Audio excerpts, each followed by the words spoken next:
آج ہم سیکھیں گے حزقیل نبی کا صحیفہ۔ اس میں سے میں نے کچھ الفاظ کو چنا ہے، ان کا درست تلفظ سیکھیں گے اور ان الفاظ کی مناسب وضاحت بھی سیکھیں گے۔ اور یہ ایک بڑا صحیفہ ہے، تو بھی میں نے چند ایک الفاظ چنے جو وضاحت طلب ہیں اور جن کا سیکھنا ہم سب کے لیے دلچسپی کا باعث ہوگا۔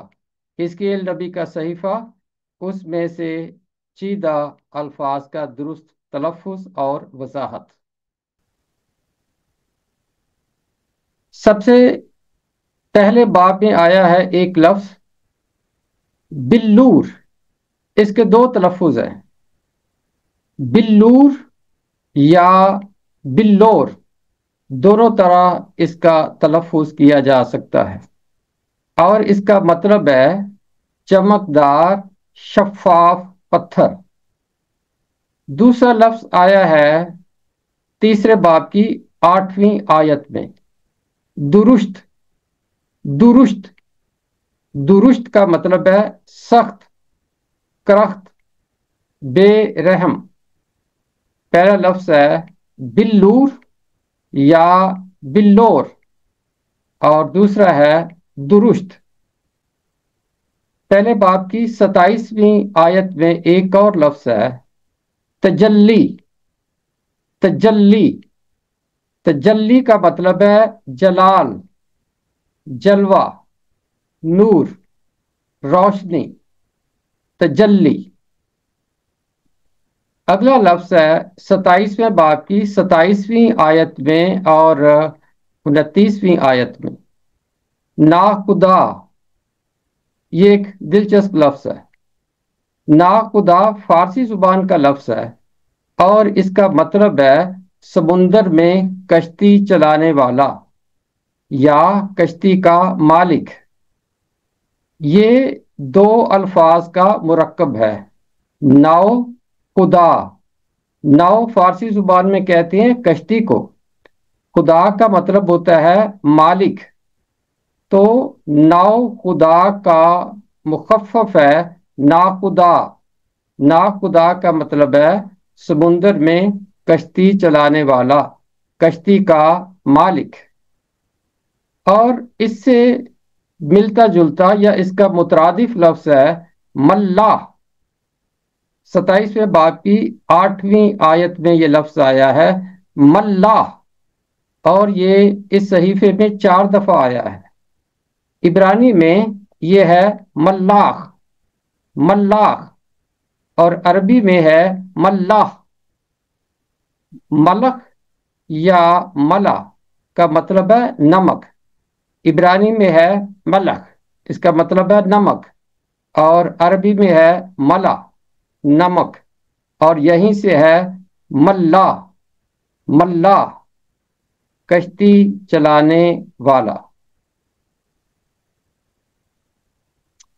اگلا لفظ 5ویں باب کی پہلی آیت میں، حجام۔ حجام، جیم کے اوپر تشدید ہے، ہی کے اوپر ہے زبر، حجام۔ حجام کا مطلب ہے حجامت بنانے والا، بال کاٹنے والا، نائی، حجام۔ 5ویں باب کی 11ویں آیت میں ایک لفظ ہے رعایت۔ رعایت، رے کے نیچے زیر ہے، یہ کے اوپر زبر ہے۔ اس طرح کے جتنے بھی الفاظ ہیں ان پہ اعراب اسی طرح کے ہوں گے۔ یہ ہے 5 حرفی لفظ، اور تیسرا ہمیشہ الف ہے، اور اس کے بعد ہمیشہ یہ اور تے پہ یہ ختم ہوتا ہے، پہلے کے نیچے زیر اور یہ کے اوپر ہمیشہ زبر، اور درست تلفظ ہے رعایت۔ آگے 11ویں باب کی 19ویں آیت میں لفظ آیا ہے عنایت، عنایت۔ 12ویں باب کی 14ویں آیت میں لفظ آیا ہے حمایت، حمایت، اور 27ویں باب کی 25ویں آیت میں ہے نہایت، نہایت۔